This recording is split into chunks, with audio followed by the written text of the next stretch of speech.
एक ढकोसला कर रहे हैं, उससे कुछ निकलने वाला नहीं है। क्या पुलिस के कर्मचारियों की सस्पेंस से वो बहन वापस आ जाएगी? क्या वो दरिंदे अपने आप अंदर चले जाएंगे? सिर्फ और सिर्फ यहाँ नेताओं की होड़ लगी हुई है। पक्ष और विपक्ष के नेता अपनी होड़ में आ रहे हैं। इतने जो नशे होते हैं वो सब करके वो बर्बाद हो गया और मरने की कगार पर चला गया, तो उसने अपने पापा के पास फ़ोन किया। हमारे बीच में ही कुछ लोग ऐसे छोड़े हुए हैं जो युवाओं में पूरा जोश है और वह जोश में कहीं होश खो दें, तो आप इस मामले को ही दबा दो। नमस्कार दोस्तों, आप सभी का स्वागत है को नई वीडियो के साथ। आज हम लोग पहुंचे भिवानी में, वही भिवानी जहां पर हम लोगों ने देखा है कि जो बहन हमारी मनीषा थी वो आज परिवार को छोड़ के बीच में जा चुकी है। अभी हाल ही में रक्षाबंधन गया है, वो हाथ भी, वो कलाइयाँ भी अभी सूने के सूने रह गए जिन पर राखी बांधी जानी थी। ये देखिए उनके समर्थन में यहाँ पर पहुँचे हुए कि आखिरकार जो उनके साथ बर्बरता हुई है उसको इंसाफ, उस बहन को इंसाफ मिल सके। मैं आपको बता नहीं सकता कि उनके शरीर के ऊपर से जो सर है, धड़ है, वो अलग किया गया और उसके बाद में उसके ऊपर तेजाब भी डाला गया ताकि उसकी शिनाख्त भी ना हो सके। हमारे साथ में यहाँ पर बहन जी खड़ी हुई, इनसे बातें करेंगे। यहाँ पर और भी महिलाएं खड़ी हुई है और गाँव ग्रामीण के आसपास के यहाँ पर लोग पहुँचे हुए हैं, उनसे बातें करेंगे, उनसे जानेंगे। बहन जी क्या नाम है? मैं एडवोकेट कविता आर्य। किधर से हो? मेरा पातवान गाँव है, बहल ब्लॉक के पास। अच्छा, आप यहाँ पहुँचे हो क्योंकि आप भी लेडीज़ की समस्याओं को बहुत करीब से जान सकते हो। एक बहन अभी हाल ही में रक्षाबंधन गया है और हर कोई सोचता है कि उसकी बहन उसके भाई के हाथ पे कलाई पे राखी बांधे, लेकिन वो हाथ सूने के सूने रह गए। क्या बोलना चाहोगे? भाई ये तो सबके सामने है घटना, मतलब बहुत दुखद घटना है। और एक भाई बहन जो एक प्यार के सूत्र में जो बंधे होते हैं, उन बहनों के लिए भी और भाइयों के लिए भी इससे बड़ी दुख की बात हो नहीं सकती। लेकिन अब तो और कुछ किया नहीं जा सकता क्योंकि वो बहन तो हमारी वापस आने वाली नहीं है। लेकिन हम तो न्याय की गुहार लगा रहे हैं। अगर हमारी कोई प्रशासन, शासन, कोई ये मानो कि सरकार हमारी सुने कहीं, तो हम तो ये कहते हैं कि अब हमें न्याय मिलना चाहिए उस बहन को, उस पीड़ित परिवार को, ताकि लोगों का जो एक भावनात्मक रूप से जुड़े हुए हैं उन सब की भावनाओं की कदर को ध्यान रखते हुए उनकी भावनाओं को ध्यान में रखते हुए उन दरिंदों को जल्दी से जल्दी गिरफ्तार करें और सलाखों के पीछे भेजें। एक बहुत बड़ी बात हमने यहाँ पे आने के बाद सुनी आज, और बहुत बड़ा मुद्दा भी है कि प्रशासन के पास गुहार लगाने के लिए गए और प्रशासन ने एक बात बोली कि आ जाएगी 2 दिन करने के बाद। इसके बारे में क्या बोलोगे? इसके लिए तो देखो लड़की का पिताजी ही बता सकता है। अगर ऐसी भाषा का उन्होंने प्रयोग किया है तो बहुत निंदनीय भाषा है ये। एक बहन के लिए, एक बेटी के लिए, चाहे हो सकता है कारण तो कुछ भी हो सकता है, लेकिन क्या किसी बहन को देना ही इंसाफ है? तो हम ऐसे प्रशासन के जो अधिकारियों ने ऐसी भाषा का प्रयोग किया है तो उनको भी उसमें साथ में सज़ा मिलनी चाहिए और उनको बर्खास्त करना चाहिए। अच्छा, प्रशासन जो है यहाँ पर, जो सरकार हो गया, हरियाणा सरकार जो यहाँ पर काम कर रही है, जो यहाँ प्रशासन हो गया, क्योंकि यहाँ पर हम लोग देख रहे हैं कि अधिकारी भी आ रहे हैं यहाँ पे, तो क्या लग रहा है, भरोसा है सरकार के ऊपर कि हाँ इंसाफ दिलाएंगे?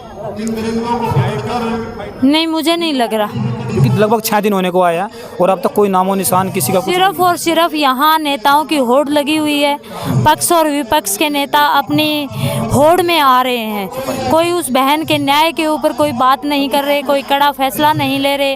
अगर निर्देश दें, एक हरियाणा का कोई मंत्री अगर पुलिस प्रशासन को कड़ाई से पालन करने की कहे तो मुझे नहीं लग रहा कि पुलिस प्रशासन कहीं ढील बरतेगा। अच्छा, कल हमने देखा कि जो सीएम सैनी साहब है उनका एक स्टेटमेंट आई है कि 5 पुलिस जो वाले उनको सस्पेंड कर दिया गया और एसपी का ट्रांसफ़र किया गया है। क्या हाल होगा कोई इससे? ये तो सिर्फ जनता को, मतलब एक बार दबाने के लिए, जनता की भावनाओं को दबाने के लिए एक ढकोसला कर रहे हैं, उससे कुछ निकलने वाला नहीं है। क्या पुलिस के कर्मचारियों की सस्पेंस से वो बहन वापस आ जाएगी? क्या वो दरिंदे अपने आप अंदर चले जाएंगे? उनको तो अंदर डालना पड़ेगा, इन्वेस्टिगेशन करके उनको पकड़ना पड़ेगा, तब जा कर के ज़बरदस्ती उनको ठूसना पड़ेगा। ऐसे मतलब आसानी से हाथ आने वाले होते तो अब से पहले तो पकड़े जाते। देखिए, हरियाणा कहा जाता है कि हरियाणा तड़कती भड़कती भूमि का प्रदेश है। यहाँ पर मैं आपको इतना बताना चाहता हूँ कि चाहे इंसाफ की बात हो या हक की बात हो, युवा उठ के आते हैं, महिलाएं उठ के आती हैं अपना हक लेने के लिए, अपनी आवाज़ उठाने के लिए। तो हाल ही में हम लोग देख रहे हैं कि जितनी यहाँ पब्लिक पहुँच रही है, लगातार हम देख रहे हैं कि हरियाणा हो गया, उत्तर प्रदेश, पंजाब, दिल्ली, लगातार वहाँ से यहाँ पे आदमी पहुँच रहे हैं। तो अब क्या मानते हो, यहाँ पर 20 तारीख का अल्टीमेटम दिया है कि 72 घंटे में अगर सोल्यूशन नहीं हुआ तो फिर क्या और किस तरफ रुकोगे? बिल्कुल, नौजवानों के अंदर गुस्सा है, महिलाओं के अंदर भी बहुत बड़ा दुख है और यहाँ भारी संख्या में पहुँच रहे हैं। उनका हम यहाँ पहुँचने पर धन्यवाद भी करते हैं स्थानीय होने के नाते हैं। लेकिन जो मतलब हम उम्मीद कर रहे हैं कि मुख्यमंत्री साहब ने ऐसा किया है, तो मतलब अभी तक अगर वो करते तो वो सलाखों के पीछे होते। तो ये तो सिर्फ लोगों को मतलब डाइवर्ट करने के लिए, और हमारे बीच में ही कुछ लोग ऐसे छोड़े हुए हैं जो युवाओं में पूरा जोश है और वह जोश में कहीं होश खो दें तो आप इस मामले को ही दबा दो। और कई बार ये ऐसे मामलों में बहुत जल्दी मतलब आंदोलन ख़त्म भी हो जाता है, और उस ख़त्म का कारण बहुत सारे कारण होते हैं। कई बार बाढ़ भी खेत को खा सकती है, और ये मानो कि कुछ भी मतलब संभावनाओं से इनकार नहीं किया जा सकता, कुछ भी हो सकता है। तो ऐसे हथकंडों से उन युवाओं को भी समझना चाहिए, महिलाओं को भी समझना चाहिए, बुजुर्गों को भी पूरी सावधानी के साथ इस आंदोलन को लड़ना चाहिए। एक संवैधानिक और कानूनी दायरे में रह करके इस लड़ाई को अंजाम तक पहुंचाना चाहिए। यही हमने भी सुना है कि जो बहन मनीषा है उनका अभी पोस्टमार्टम हो चुका है, लेकिन उनका अभी तक अंतिम संस्कार नहीं किया गया। बिल्कुल अंतिम संस्कार नहीं हुआ है। भिवानी के सिविल हॉस्पिटल में मोर्चरी में लाश रखी हुई है, और अब आगे का अगर प्रशासन कोई ऐसा विश्वास देगा या कोई ऐसा कदम उठाएगा तो यहाँ क्या निर्णय होता है आगे का तो मैं बता नहीं सकती अभी। आगे का जो भी निर्णय होगा वो आप लोगों के चैनलों के माध्यम से बाद में जो कमेटी के द्वारा जो बताया जाएगा। और मैं तो युवाओं से भी यही निवेदन करती हूँ कि जो भी यहाँ धरना स्थल से कोई आह्वान हो उस पर फूल चढ़ाने का काम करें, शांतिपूर्वक रहें, कहीं किसी तरह की और दुर्घटना ना हो जाए कि हम उस बहन को इंसाफ दिलाने के चक्कर में कहीं और ही पहुँच जाएँ। हमने देखा है कि नशा बहुत बड़ी एक मुद्दा है, देखिए कुछ कारण ऐसे भी रहते हैं कि नशे में ऐसी घटनाएं भी होती है। तो जो युवा आपको सुन रहे, युवा पीढ़ी आपको सुन रही है, उसको क्या संदेश देना चाहोगे? साथ ही वैसे बहुत गंभीर मुद्दा है ये, इस नशे को हमें एक दिन में ख़त्म भी नहीं कर सकते। ये एक सामाजिक कुरीति है, और उस सामाजिक कुरीति के लिए बहुत सारे सामाजिक संगठनों को आगे आना पड़ेगा, सामाजिक लोगों को आगे आना पड़ेगा।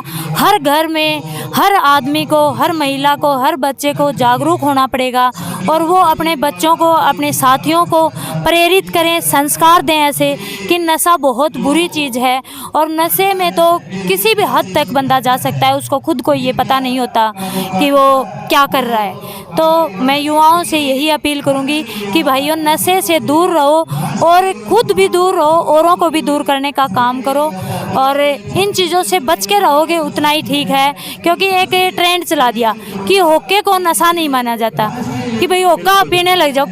कई बार वैसे भी घरों में कह देते हैं कि ओका पियो है छोरा, कोई बात नहीं, लेकिन वो ओका पीऊंदा वो और बड़े नशे करेगा। और आज तो नशे इस तरह के आ रहे हैं कि पेरेंट्स को भी ये पता नहीं चलता, जब वो अंतिम उस पर चला जाता है कि उसकी जीने की हालात नहीं रहती, तब जाकर के पेरेंट्स को ये पता चलता है कि तुम्हारा बच्चा नशे में गिरद हो गया। क्योंकि पीछे ही मेरे सामने एक बहल का मामला आया, वो बहुत अच्छी यूनिवर्सिटी से लॉ का स्टूडेंट था, और उसके +2 में मतलब 100 में से 100 नंबर मार्क्स थे, मैं नाम नहीं लेना चाहूँगी।